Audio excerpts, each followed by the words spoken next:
What's up everyone and welcome back to the channel. Today we are gonna try the new legendary hero from the hidden wave, NILUA. You are gonna see if you stay at the end of the video that in a specific team she's gonna change your gameplay in 3v3 maybe, or in championship at least. She's gonna be really interesting, and also maybe for the fair arena, because I'm pretty sure that in the next season they are gonna add this hero to the pool. So this is NILUA. We are gonna try her in the trial. First of all, we are going to talk about the skill of the hero, the exclusives, etc. After that, I'm going to try to compare her damage with other great damage dealers we have, and also with Gilliman, because they are quite the same. And after that, I'm going to show you a real team situation for PvP. So, first of all, as you can see on her head, she has 8 layers of Glacier Mark, and each layer of Glacier Mark increases her crit damage by 5% up to 12 layers in total. So that's pretty interesting. At the moment, she has 40% more crit damage thanks to these unique buffs she has at the beginning of the wave. 8 is a lot. I wasn't expecting that, because on the skill set card of the hero, it wasn't written. I thought she would get only 1 at the beginning of the wave, but it's 8 in fact. She is immune to silence and provoke also, which is gonna help a lot depending on the team you are gonna have in front of you. For example, if in front of you you have a Download Rebelli, you are going to be immune to his silence, okay? And this is great. If you have an Asindo, she is going to be immune. And you are going to see that she's going to be great, because if you have an Asindo is going to take a lot of turns. And so if you have the exclusive 3, but we are going to talk about that a bit later, then she might take an extra turn and one-shot enemies. And she's great for that. So let's talk about the basic attack. 380% attack damage to a single enemy, which is interesting. This is not that much, but it's still interesting. This is a basic attack. Also, she's gonna increase her attack damage by 5% per layer of Glacier Mark on her head. So here she has 40% more attack damage on the basic attack thanks to the Glacier Mark at the beginning of the wave.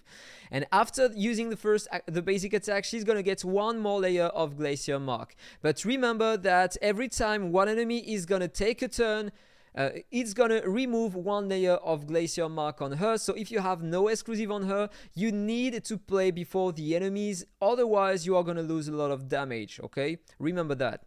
First active skill, almost the same as Gilliman, but a bit different. She's gonna deal 4 stages of attack to a single enemy, prioritizing that enemy. And I guess that if you kill that enemy, the layers, the extra damage, stage of attack are gonna go on another enemy, okay?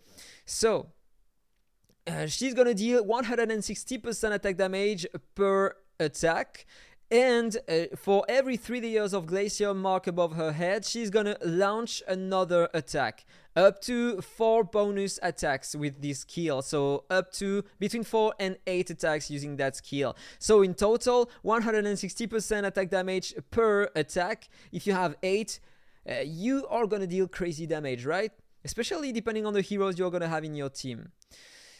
And every time you are gonna land a crit on a stage of attack, you are gonna remove 1 random buff from the target. Really interesting. So the ultimate cleanses 1 layer of debuff from all allies, and then she's gonna deal 2 stages of damage to all enemies, 150% per stage.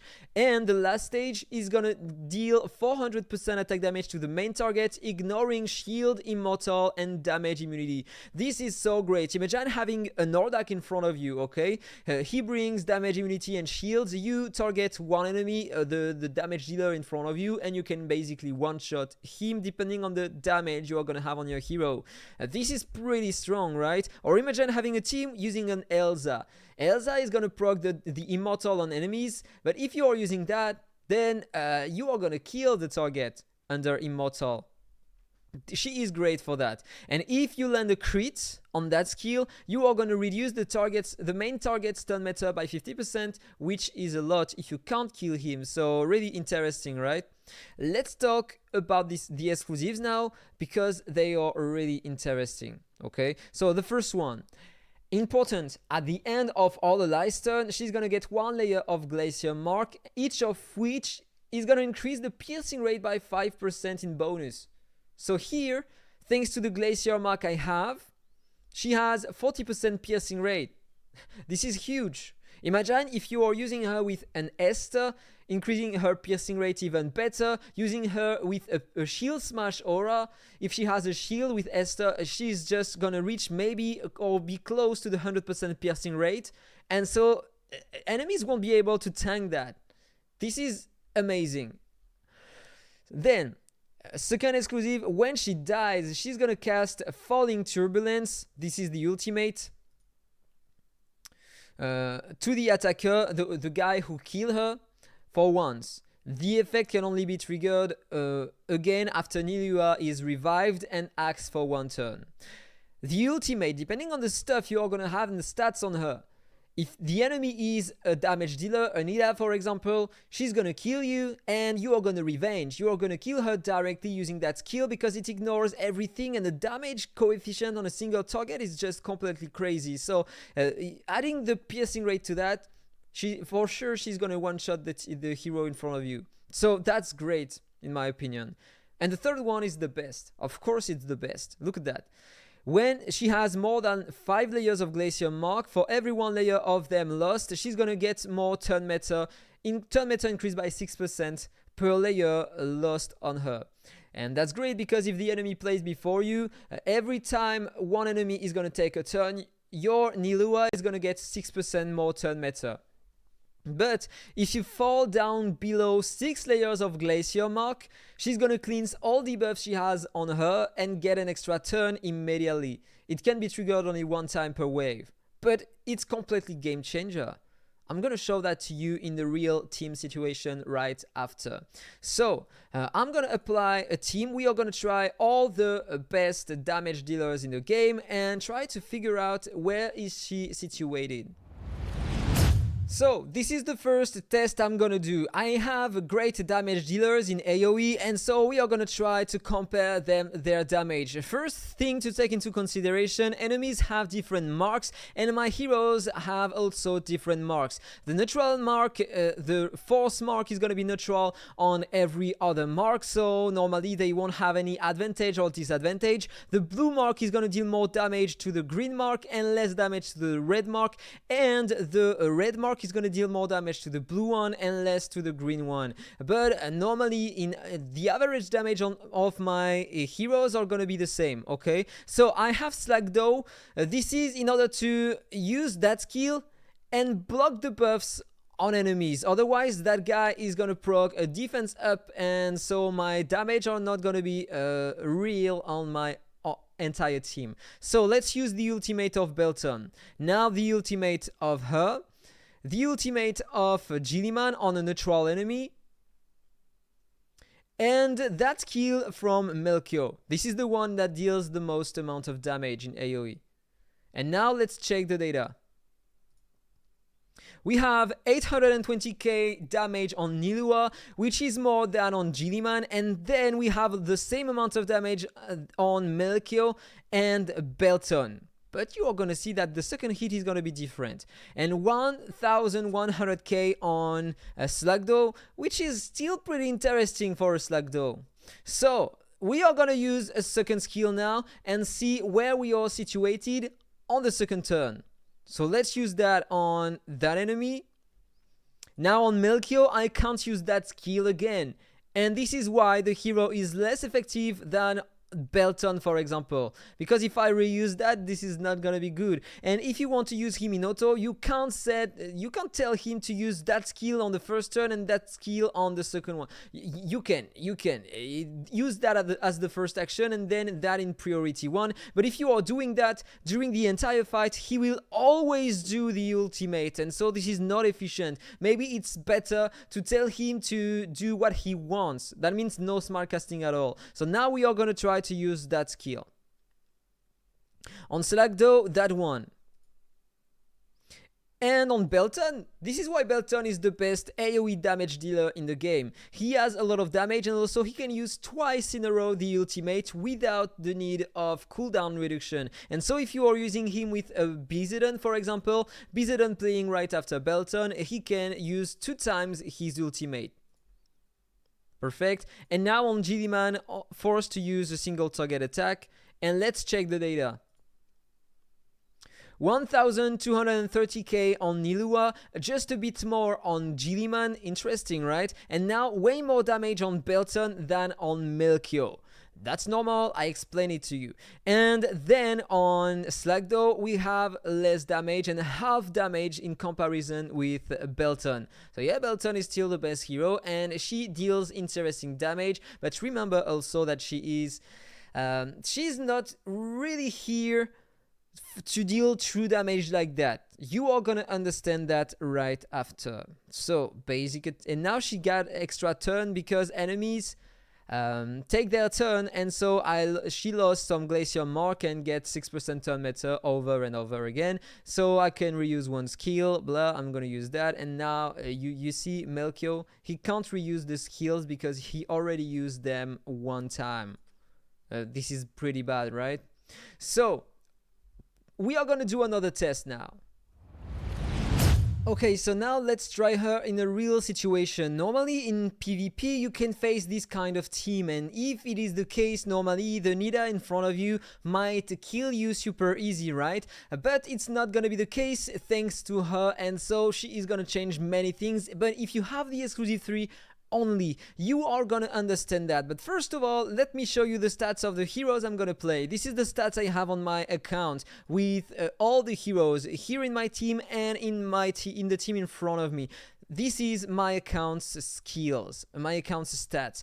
And on her, I have 42k attack, 285%. I was using that. Okay, I'm gonna heal them. And this is what I'm gonna use, okay? So let's restart with that, and you are gonna see the power of the exclusive 3. Look at that. They are playing, but look at the Glacier Mark, and now she fall down below 6 layers, and so she get an extra turn and cleanses all the debuffs to self. And she can play. And what is gonna happen? I'm gonna use the ultimate, and look at that. And it's gonna be really fast, so don't blink, because you are gonna see also normally the efficiency of the second exclusive on her when Popper is gonna kill her. Look at that. The damage dealer is dead. Now Arista is playing. He dies. He killed my hero and she revenge. She dies and she deals an AoE attack, the ultimate, thanks to her second exclusive. This is great, right? So now I can play with my Brynhild. She's still alive, and normally this kind of team is gonna be nice in PvP, in my opinion. Look at that. I was using only 4 heroes. And so Pauline couldn't get a lot of turn meter increase. And even if it was the case, depending on the stats and the auras I'm gonna have on my hero, she's gonna deal more damage, because remember that here I have no aura at all. So enemies in front of us won't be way more tanky. And she's gonna have way more damage thanks to the aura and the echo. So let's redo it. Okay, he healed, but that's not a big deal. Let's use that, and look at that. She's gonna remove everything on the basic attack.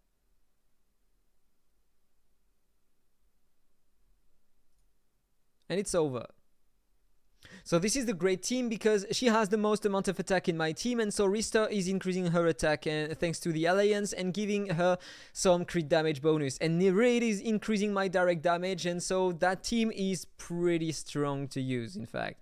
So a really nice team, and I think this is gonna be interesting to have this kind of stuff in PvP after this Friday. So for sure, of course, I'm gonna summon for her.